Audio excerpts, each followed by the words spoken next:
Bonsoir, bonsoir à tous. Bienvenue à la séance d'information publique au sujet du projet de modernisation de l'hôpital de la Chine. Je m'appelle Pierre-Marc Legris, je suis directeur des services techniques du CUSUM et c'est moi qui aura le plaisir d'animer la rencontre pour ce soir. On a un petit ordre du jour qui a été préparé, avec quelques présentations.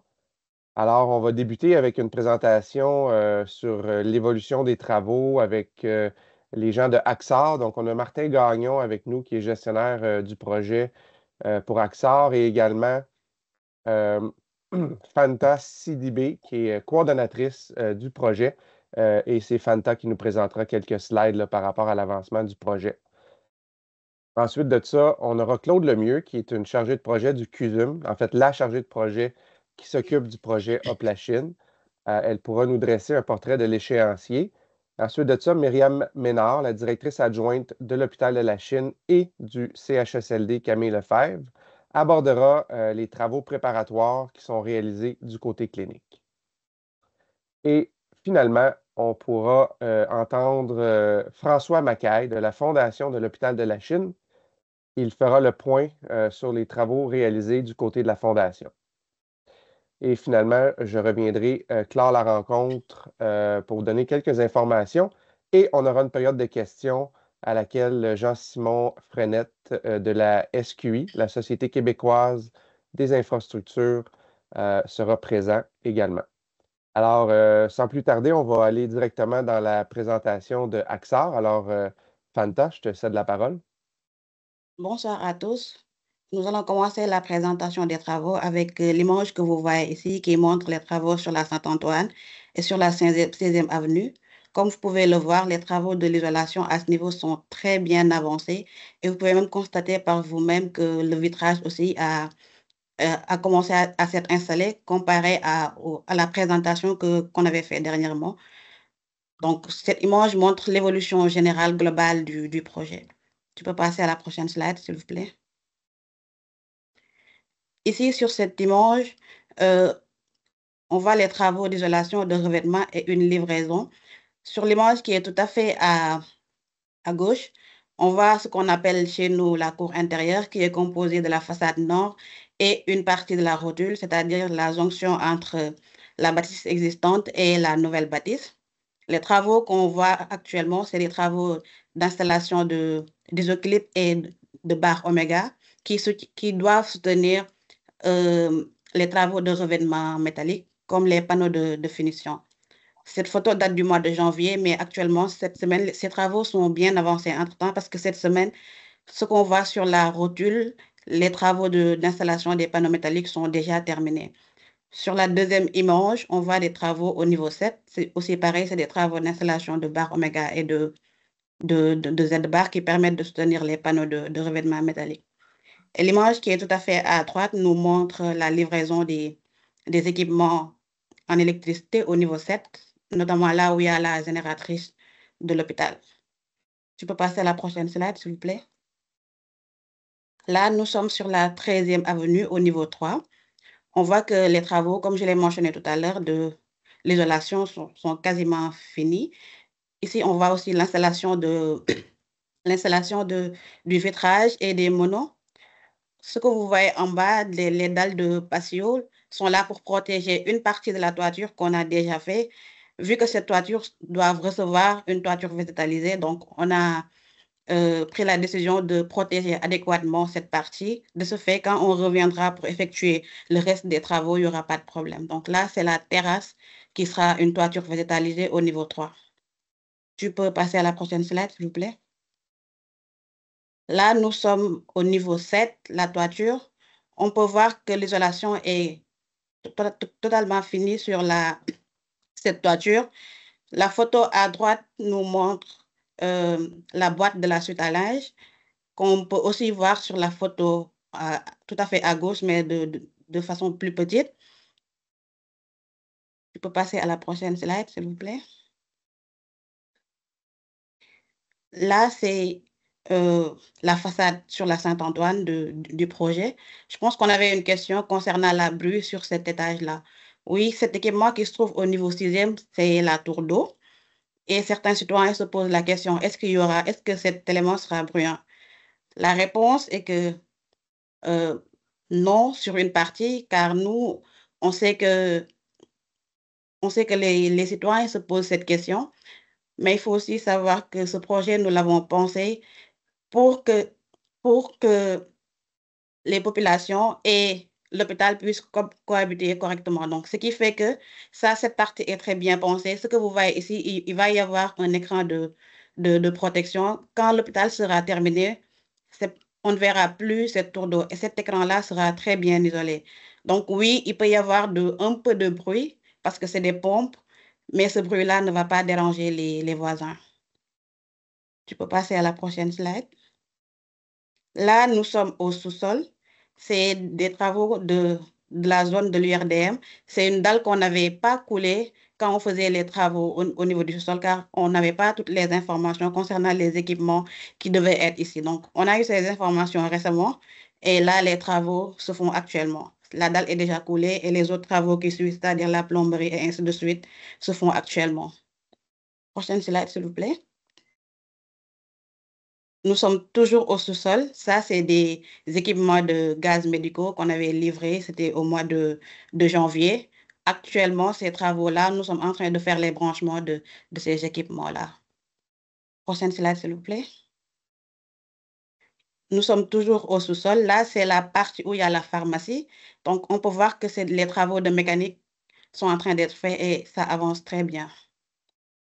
Prochaine slide. Ici, nous sommes au niveau 4, qu'on appelle la salle mécanique. On peut voir qu'on était en train de couler les bases pour recevoir les équipements de mécanique du projet. Prochaine slide. Là, nous sommes toujours au niveau 4 et comme vous pouvez le voir, les travaux évoluent très bien. Les équipements mécaniques s'installent, les électriciens effectuent leurs travaux et pour le moment, tout se passe comme prévu. Prochaine slide, s'il vous plaît. Là, c'est les travaux des ascenseurs 2 et 3. Ici, on peut voir que Désolé, ici, on peut voir que les travaux sur ces deux ascenseurs-là avancent très bien. Et d'ailleurs, même si c'est deux ascenseurs qu'on va livrer les premières avant les autres ascenseurs, c'est-à-dire les autres ascenseurs 1, 4 et 5. Donc là, on continue les travaux comme prévu sur le séancier. Prochain slide, s'il vous plaît. Ici, nous sommes au rez-de-chaussée. On peut voir qu'au niveau des corridors, les travaux avancent bien et au niveau de la mécanique aussi, les travaux avancent comme prévu. Prochaine slide. Ici, nous sommes au niveau 2, qui est le niveau le plus avancé actuellement sur le projet. Là, vous voyez, c'est des travaux de finition, l'installation des trames de plafond et aussi le nivellement sur cet étage est déjà fait à 100%. Prochaine slide, s'il vous plaît. Là, on a ce qu'on appelle la chambre prototype, c'est-à-dire que à la fin du projet, toutes les chambres, normalement, doivent ressembler à celle-ci. Donc, on avait décidé de faire une chambre prototype pour pouvoir vérifier si tout va être conforme comme le veut le CUSUM. Donc, c'est-à-dire que tout ce qui est équipement, tout ce qui est mobilier, est-ce que tout rentre dans l'ordre? Donc, c'est la raison pour laquelle on avait fait cette chambre-là. Et jusqu'à présent, là, tout est beau. Il y a juste quelques modifications à faire, mais à date, tout passe comme prévu. Prochaine slide. Je pense que je vais passer la parole à Claude pour le séancier global du projet. Merci Oui, à merci tous. beaucoup. Merci, Fanta. Donc, Claude Lemieux, gestionnaire de projet du CUSM sur le projet de modernisation. Ça me fait plaisir d'être parmi vous à nouveau. Donc, on pourrait tout de suite présenter la prochaine slide. Vous allez vous reconnaître un peu pour ceux qui étaient parmi nous les dernières séances. En fait, l'échéancier, comme mentionnait Fanta, le chantier avance bien. Donc, la construction, c'est toujours prévu qu'elle se poursuive jusqu'en début 2026. Donc, en parallèle, nous, les équipes cliniques sont affairées à se préparer pour offrir les soins dans les nouvelles installations. Donc, depuis plus de 2 ans, les groupes s'activent à ça. La construction, normalement, ça fait déjà 3 ans. Ça va faire 3 ans à la fin de cette année qu'elle est en cours. Donc, on devrait recevoir, nous, les clés, comme on dit, en quelque part début 2026 pour la réception avec réserve. Donc, après ça, ça va être au CUSM, en fait, à s'activer pour rendre le site accueillant et puis les équipes prêts pour les premiers patients. Donc, on pourrait tout de suite passer à la prochaine slide. Je vais vous parler un petit peu plus de la portion qui est en couleur. Donc, on revoit l'échéancier en haut. Donc, tout l'approvisionnement des équipements est déjà en cours. Ça fait déjà un certain temps. En 2024, en fait, en 2025, on a terminé les approvisionnements pour tous les équipements structurants, donc qui sont installés en cours de chantier. Donc, ça va se poursuivre. En parallèle, nous, il y a comme 3 grands aspects pour garantir la sécurité des patients qu'on va adresser quand on va avoir le site qui va nous être livré à la fin du chantier.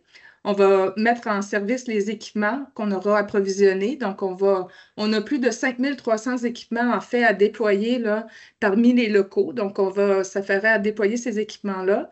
En parallèle, il y a des phases d'activation qu'on va faire pour s'assurer que les espaces physiques sont tels que pour répondre aux besoins cliniques qu'on avait, pour lesquels on les a conçus, en fait. Donc, il y a plus de 475 locaux à activer. On en a environ 47 de profils distincts. Donc, on va passer dans ces locaux-là avant le déploiement des équipements et ensuite après pour s'assurer avec des équipes cliniques et des services multi et des services de soutien pour s'assurer que les locaux sont conformes pour offrir les soins. Donc, en parallèle à la préparation opérationnelle, comme je disais, qui est en cours déjà par les équipes cliniques. Donc, on va s'assurer ensuite de ça, de former les gens sur les équipements qu'on aura déployés, les nouveaux équipements.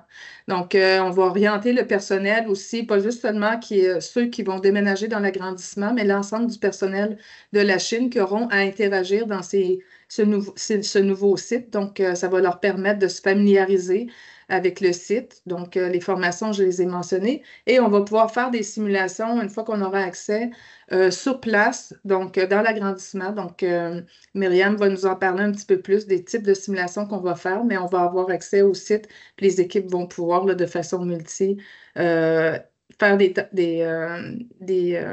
essais là, avec les équipements dans les nouveaux lieux. Donc, ce qui va nous permettre, nous, de finaliser avec le montage, soit des fournitures ou des équipements, des médicaments ou de la literie, les rideaux, ces choses-là, on va tout faire le montage. Et on va déménager des équipements. Il y a des équipements et des fournitures qu'on va récupérer dans l'existant. Donc, en dernier lieu, on va déménager ces équipements pour transférer les patients qui auront été admis, qui seront admis au moment où on va vouloir ouvrir. Donc, c'est prévu que l'agrandissement ouvre dans une seule fois, finalement, pour que toutes les unités fonctionnelles du site soient disponibles en même temps. Donc, ça va clore la première phase du projet et va pouvoir s'en suivre après ça la deuxième phase du projet. Mais on va pouvoir vous donner plus de détails sur cette deuxième phase-là. Mais le contenu n'a pas changé. C'est les niveaux 1 et 6 et l'entrée principale du pavillon existant, finalement, qui va être réaménagé à ce moment-là. Donc, je passerai la parole à Myriam, qui va vous donner un aperçu un petit peu plus de l'aspect clinique. Merci beaucoup, Claude. Donc, bonjour à tous. Mon nom est Myriam Ménard. Je suis la directrice adjointe responsable de l'Hôpital de la Chine et du CHSLD Camille Lefebvre. C'est moi qui ai le plaisir de travailler avec l'équipe présente ce soir pour parvenir là, à préparer tout le monde et toutes les équipes à l'occupation de nos locaux. Donc, il y a beaucoup de travail qui est fait pour assurer la préparation pour les nouveaux services et pour transférer les services qu'on a actuellement qui déménageront là, dans les nouveaux locaux. Il y a plusieurs comités. Claude en parlait un peu pour la préparation au déménagement, mais il y a aussi le côté clinique aussi pour être en mesure là, de faire les préparatifs. Donc, il y a plusieurs comités qui sont en action pour assurer la préparation de l'opérationnalisation des activités cliniques avec toutes les équipes impliquées. Donc, il y a une partie des équipes qui préparent les locaux et qui s'assurent qu'il y a la fourniture et les bons équipements dans chacun des locaux, mais il y a aussi une préparation clinique à faire avec les différents membres des équipes pour être en mesure de bien travailler dans ces locaux-là. Donc, c'est vraiment une préparation là, qui est complémentaire à la préparation des locaux. Il y a aussi des comités qui s'assurent de préparer les changements, donc toutes les informations, toutes les modifications qu'il y aura à faire. On est en train de faire la préparation, l'analyse et la préparation de ça pour avoir vraiment des communications claires quand on sera plus près du moment où on va occuper nos locaux. Clarifier les rôles des différentes personnes qui sont impliquées, des différents intervenants et professionnels, selon là, les modifications à certaines offres de services qui sont en place ou avec l'augmentation de certains volumes là, qui seront vécus dans certains secteurs parce qu'on aura plus d'espace ou parce qu'on aura là, une capacité augmentée. Puis aussi, un autre des comités travaille à anticiper et planifier les besoins de formation et d'orientation des équipes. Donc, on va pouvoir changer de diapo. Sur la prochaine diapo, vous allez voir là, la médecine, je vais prendre en exemple la médecine de jour pour vous démontrer un petit peu le travail des différents comités. Donc, la médecine de jour, vous le voyez, là, dans le bas de l'écran, va donner sur la 16e avenue avec Saint-Antoine, donc va être adjacent au rez-de-chaussée avec l'urgence. Donc, dans les nouveaux espaces, ben, c'est sûr que ça va impliquer d'avoir des nouvelles pratiques, que ce soit au niveau des déplacements dans la médecine de jour ou autant l'occupation des espaces où se trouvent les équipements et les fournitures. Donc, la médecine de jour, on va pouvoir passer à la prochaine diapo. Pour préparer la médecine de jour, ben, il y a une révision de la planification de l'offre de services parce qu'on va avoir une capacité augmentée en ayant des services là, qui vont, l'endoscopie étant, pour l'instant, il y a une grosse collaboration entre la médecine de jour et les secteurs de l'endoscopie. On va avoir la capacité, une fois qu'on sera déménagé, d'avoir vraiment la médecine de jour qui est tout à fait médecine de jour là, qui va avoir l'ensemble de ses fonctionnalités. Donc, on révise un peu là, la planification là, de l'offre de service pour s'assurer qu'on répond bien aux besoins des patients qui sont desservis, la Chine d'Orval, l'ouest de l'île surtout, et de vraiment répondre aux besoins aussi avec la trajectoire de l'urgence pour s'assurer qu'on peut offrir les soins qui sont requis là, pour diminuer le nombre de patients qui attendent à l'urgence pour des situations qui ne sont pas urgentes médicalement parlant. Il y a aussi la planification de la trajectoire des patients et il y a l'analyse et la planification de l'organisation des soins. En déménageant, ça nous donne l'opportunité de vraiment se questionner de ce qu'on fait actuellement. Est-ce que c'est vraiment la bonne façon? Est-ce qu'on peut d'aller voir avec les meilleures pratiques, avec les données probantes pour vraiment s'assurer qu'on donne les meilleurs soins à l'hôpital de la Chine? On va pouvoir passer à la prochaine diapo. Aussi, on a un autre exemple là, avec les soins palliatifs qui vont déménager au 2e étage. Vous avez vu tantôt là, dans les images que Fanta présentait, c'est où il y avait les murs qui commençaient à être peinturés déjà. Donc, au M2, les soins palliatifs seront sur le plan que vous voyez, c'est dans le haut. Donc, ils vont donner vers la 13e avenue. Et il y aura aussi une terrasse spécifique pour les patients et les visiteurs qui sont en soins palliatifs. Donc, de voir aussi, là, de se permettre de voir comment on va utiliser cette terrasse-là. Est-ce qu'il y a est-ce qu'il y a une capacité thérapeutique à la terrasse? Est-ce qu'il y a, comment on va l'organiser pour s'assurer que c'est vraiment la meilleure utilisation? Il y a aussi toutes les révisions qui sont faites. On va pouvoir passer à la prochaine diapo. Les soins palliatifs vont passer de 5 à 10 lits. Donc, c'est un grand changement. On va doubler de capacité. Donc, c'est vraiment de s'assurer qu'on va avoir les meilleures pratiques. Ça va obliger d'avoir une réorganisation des soins des équipes parce qu'on augmente beaucoup. Donc, avec les 10 lits qui vont être dédiés aux soins palliatifs avec une clinique externe intégrée sur l'unité. Donc, c'est vraiment d'aller voir comment on peut avoir la trajectoire des patients et des visiteurs de leur famille en soins palliatifs pour s'assurer que ça réponde vraiment aux besoins de la population, mais aussi selon les meilleures pratiques. Donc, il y a eu du benchmark qui a été fait. Il y a des visites dans d'autres centres universitaires en soins palliatifs pour aller vraiment chercher le meilleur de chacun des endroits et voir comment on peut le mettre avec à la sauce Lachine pour s'assurer qu'on répond vraiment, mais qu'on reste aussi avec nos pratiques qu'on avait déjà et qui fonctionnaient bien. Il y a aussi la planification et la révision des services qui sont offerts avec la capacité qu'on aura d'avoir des équipes augmentées puis de voir qu'est-ce qu'on pourrait aller chercher aussi là, comme soutien pour les soins palliatifs. Si on passe à la prochaine diapo. Tantôt, Claude parlait des simulations et des orientations. Donc, pour être en mesure là, de bien occuper nos locaux, on doit aussi s'assurer d'être capable de répondre de planifier là, des trajets qu'on aura à faire pour soit répondre à des urgences ou soit pour les opérations régulières de l'hôpital. Donc, je vous prends 2 exemples pour vous les démontrer. Le code bleu, donc répondre à un arrêt cardio-respiratoire, c'est quelque chose qu'on fait régulièrement dans un hôpital. Par contre, en ayant les nouveaux locaux, il y a beaucoup de travail qui doit être fait en amont pour être capable de répondre adéquatement à ces urgences-là.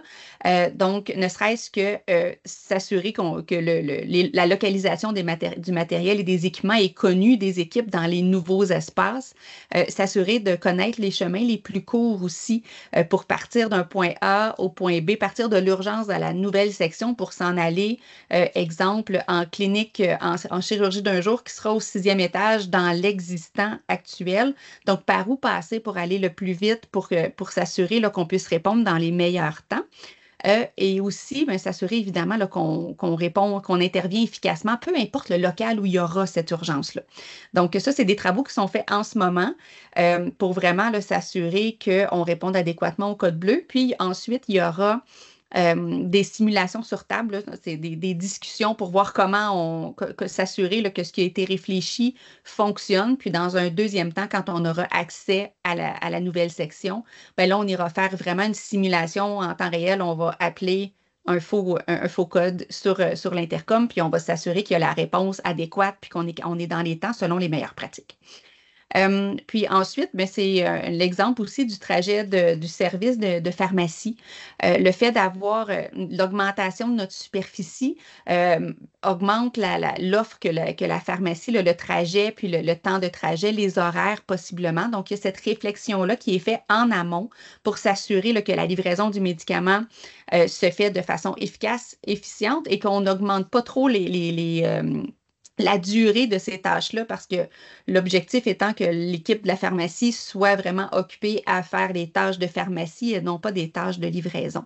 Et puis, c'est de s'assurer aussi qu'on est capable de bien fonctionner avec les nouveaux équipements qu'on aura une fois qu'on sera déménagé, qu'ils seront mis en action. Si on passe à la prochaine diapositive, je vous refais un petit topo sur la chambre prototype dont il avait été présenté un petit peu plus tôt. La chambre prototype, elle a été visitée à plusieurs reprises déjà par les équipes de la Chine.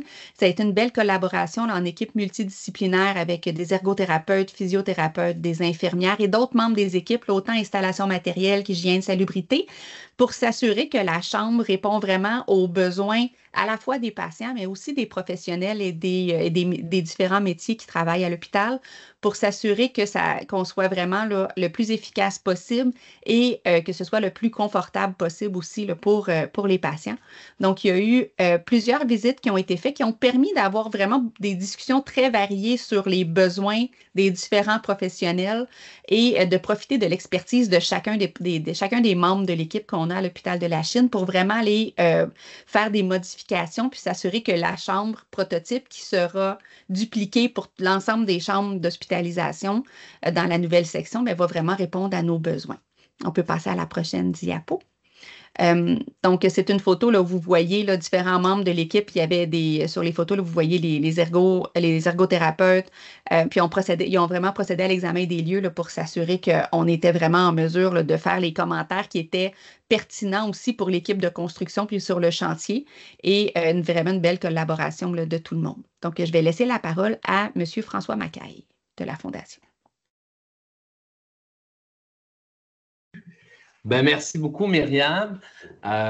On est très, très heureux à la Fondation d'Hôpital La Chine de pouvoir assister finalement à cet agrandissement qui est carrément un nouvel hôpital à côté. Ça fait je ne sais plus exactement ça fait combien de temps. Mon nom, c'est, en passant, François Magaille, je suis vice-président de la Fondation depuis, je pense, environ 9 ans. Ça doit faire 15-18 ans que je suis sur la fondation de l'hôpital de la Chine. Puis ça fait tellement longtemps qu'on parlait de ça que des fois, ça devenait un petit peu, on fait des levées de fonds pour ramasser des fonds pour acheter de la nouvel équipement année après année, faire en sorte que notre hôpital puisse se doter des meilleurs équipements pour, justement, pour les patients, pour la grande population de la Chine, d'Orval, même la salle.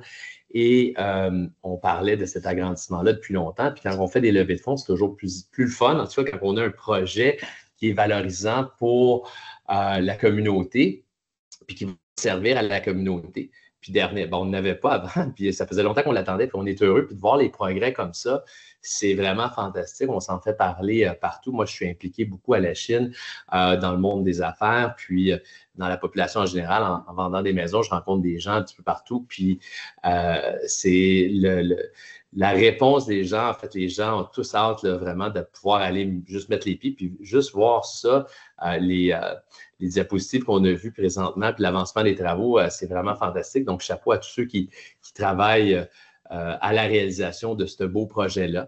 Fait qu'à la Fondation, nous, on est heureux. On sait que je pense que les transferts de services vont commencer d'ici dans 1 an, si je ne me trompe pas environ, Myriam. Alors, donc, on a très hâte de pouvoir y aller comme... Ben, en fait, on ne veut pas y aller comme patient, parce que c'est pas toujours une bonne nouvelle. Mais bref, d'aller faire le tour, d'aller visiter. Puis j'ai hâte de voir ça. Puis la population, en fait, les gens en général en parlent. Moi, en passant, juste une petite histoire vite. Pour ceux qui ne savent pas, moi, j'ai grandi au 629 12e Avenue. Fait que 629 12e Avenue, en arrière de chez nous, c'est la 13e, c'est le pavillon Camille Lefebvre. Fait que j'ai grandi à côté de l'hôpital toute ma vie. Alors, je connais bien le secteur, fait que je trouve ça vraiment phénoménal. Et on est dans une campagne à la Fondation de l'Hôpital de la Chine, où on fait plusieurs activités de levée de fonds à chaque année pour justement amasser des fonds. Mais maintenant qu'on a une cause qui est l'agrandissement, eh bien, on a une campagne de 5 millions de dollars qui va très, très, très, très bien actuellement. Puis j'aimerais aussi féliciter tous les membres du CUSUM qui nous aident beaucoup, mais Myriam en premier, Pierre-Marc qui est là. En fait, depuis notre intégration ou notre collaboration avec le CUSUM, je trouve que nos activités portent encore plus fruit qu'avant. On a beaucoup d'aide, puis on fait affaire avec des gens qui sont bien rodés, qui connaissent bien leur système, savent bien comment aller chercher des fonds. Fait qu'on est très heureux de collaborer avec eux, puis ça bénéficie grandement à l'hôpital de la Chine. Alors, le 5 millions, ça va au bon train, mais chaque dollar compte. Donc, on cherche toujours l'appui des gens. Vous pouvez visiter notre site web. Il va y avoir différentes activités au courant de l'année, d'autres activités qui vont avoir lieu de levée de fonds, mais vous pouvez toujours faire une donation quand même à partir de notre site web. Vous êtes tous les bienvenus. Puis si vous voulez contribuer aussi, on est régulièrement à la recherche de bénévoles pour les activités qu'on fait. Fait que si vous voulez donner un petit coup de main à la Fondation pour amasser des fonds pour l'hôpital, notamment l'agrandissement de l'hôpital, vous êtes les bienvenus de vous adresser à nous, soit à moi directement ou à la Fondation de l'Hôpital de la Chine en vous rendant sur place ou en allant sur le site web. Puis le numéro de téléphone de la Fondation est là. Vous pouvez nous appeler aussi si vous voulez faire du bénévolat lors de nos événements. Alors, je vous remercie beaucoup. Puis je suis très heureux de faire partie là, de ce beau projet-là. Ben, merci beaucoup, François. Puis merci d'avoir pris le temps là, de venir nous voir ce soir. Je pense que la contribution de la Fondation est super importante pour l'hôpital et pour le projet. Donc, merci beaucoup pour le travail que vous faites. Alors, on va, avant de passer à la période des questions, on va prendre quelques minutes. On vous montre à l'écran présentement là, les endroits où nous rejoindre. Donc, on a une infolettre aussi, si vous voulez vous abonner. Là, les détails sont à l'écran présentement. Et pour toute question ou commentaire, bien, on a l'adresse courriel hoplachine en commercial muhc.mcgill.ca. Alors, on va passer maintenant à la période des questions. Je vous invite à transmettre vos questions là, via la section Q&A ou la section questions-réponses de Teams. Éric, est-ce qu'on a déjà reçu des questions? Oui, j'ai des questions. On me demande des fournisseurs de services énergie, en eau, etc., ont identifié des infrastructures dans les rues récemment. Prévoyez-vous un impact de construction sur les rues avoisinantes prochainement? OK, très bonne question. Je ne sais pas, Oui, Jean-Simon ou Axar, si quelqu'un peut prendre. oui. Martin, je pense que tu peux y Il aller, reste là. ouais, ben, il reste les travaux d'hydro. Les autres C'est ça. travaux sont pas mal toutes faits, donc il reste les travaux d'hydro qui devraient se faire dans la 13e, je crois. S'il y a des marques sur d'autres rues, c'est pas relié à notre projet. Par contre, sur la 13e avenue, effectivement, il va y avoir un massif qui va devoir être enfoui pour alimenter l'hôpital avec assez de courant pour prendre charge des nouveaux services. Merci, merci à vous deux pour la réponse. Éric, est-ce qu'on a reçu d'autres questions? Oui. Allez-vous vous assurer que la clientèle n'aura pas une vue directe à partir des terrasses sur les immeubles voisins? Une autre bonne question. Je ne sais pas, Claude ou Jean-Simon, est-ce que Claude, tu peux peut-être commencer, Jean-Simon, pour bonifier la réponse aux besoins? Oui, ça va me faire plaisir. L'aménagement des terrasses, en fait, il y a des portions, comme le mentionnait Fanta tout à l'heure, qui sont végétalisées. Donc, ce n'est pas l'entièreté des terrasses qui sont accessibles pour les gens.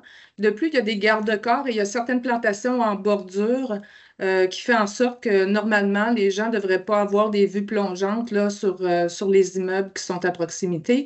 Puis, il y a quand même la rue et une distance aussi de la rue, là. Donc, ça devrait. Il y a aussi des plantations sur le terrain, des arbres et tout ça. Donc, on peut facilement voir qu'avec le temps, là, c'est sûr que la végétation va être plus mature aussi alentour de l'hôpital, là. Donc, puis il y a aussi des arbres, certains arbres qui ont été conservés, là, entre autres du côté de la 13e avenue. Je t'invite, Jean-Simon, si tu veux, si tu penses à des aspects peut-être pour contribuer. Oui, effectivement, il y a plusieurs arbres qui vont être plantés, là. Les emplacements exacts, là, je les ai pas, je ne sais pas la question concernait quelle rue, mais il y a plusieurs arbres qui vont être plantés en pourtour de la propriété une fois les travaux terminés. Et puis, ben voilà.